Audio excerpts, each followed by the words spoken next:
Como toda carreira saindo da universidade, você tem, claro, o seu campo de atuação na pesquisa e seu campo de atuação na indústria ou, enfim, no ambiente corporativo, o que você achar melhor. A engenharia de materiais, como acho que todas as engenharias, te dão essa liberdade de você transitar entre a área de pesquisa, indústria e corporativo sem nenhum problema. Ela te capacita muito bem e, além do conhecimento técnico, você desenvolve conhecimentos como raciocínio lógico, resolução de problemas, que são muito valorizados hoje em dia no mercado, tanto para estágio quanto para efetivo. A carreira de pesquisa, ela é mais voltada para o desenvolvimento de novos materiais ou para a caracterização de novos materiais. O que eu quero dizer com isso? O desenvolvimento de novos materiais, ele engloba justamente você tentar misturar duas ou mais coisas para criar uma coisa nova. A caracterização de novos materiais, ela parte do princípio de você, a partir de um material que já existe, você conseguir transformar ele em alguma coisa que seja desejada. Por exemplo, vamos supor que hoje, com o avanço aí da telecomunicação, a aplicação de fibra ótica tem sido bastante difundido. O desenvolvimento da fibra ótica, em princípio, ele na verdade foi a caracterização de um material, porque o vidro da fibra ótica ele já tinha sido desenvolvido. Então, o desenvolvimento de um novo material, nesse caso, ele veio antes da necessidade da fibra ótica. É muito comum se criar materiais novos em laboratório, claro, fora da escala industrial, para você simplesmente criar, para você ver o que acontece. E é por isso que a gente brinca aqui no começo, se estuda tanto as propriedades, as estruturas e a forma que isso está conectado para uma determinada aplicação.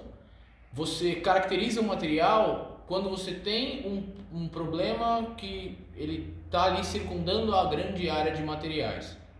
Então, isso hoje é uma aplicação mais voltada na indústria, onde, por exemplo, você deve, sei lá, selecionar um tipo de material para determinada aplicação, e ele foge um pouquinho dessa ideia de tentar criar a todo momento.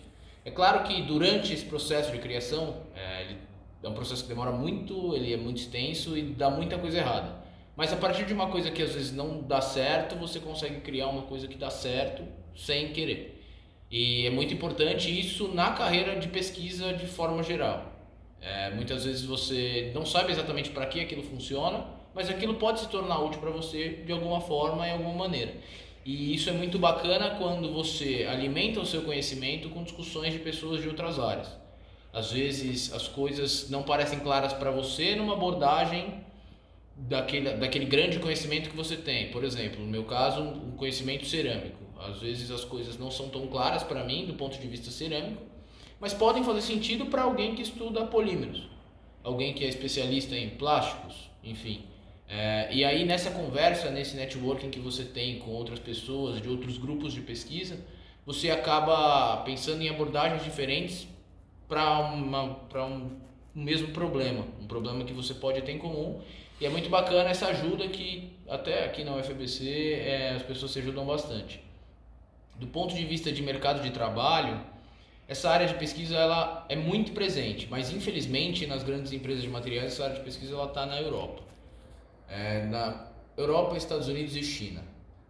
Com exceção aí de multinacionais brasileiras que têm uns grandes centros de pesquisa no Brasil, as grandes empresas estão lá fora com centro de pesquisa. E aqui o que é feito, na verdade, é um ambiente mais corporativo de compra e venda de matéria-prima e produto, e também, claro, de adaptação de produtos já fabricados para o mercado nacional. Um grande exemplo disso são empresas, por exemplo, de vidro, de plástico, que trazem a produção de produtos já estabelecidos no mercado no exterior para cá.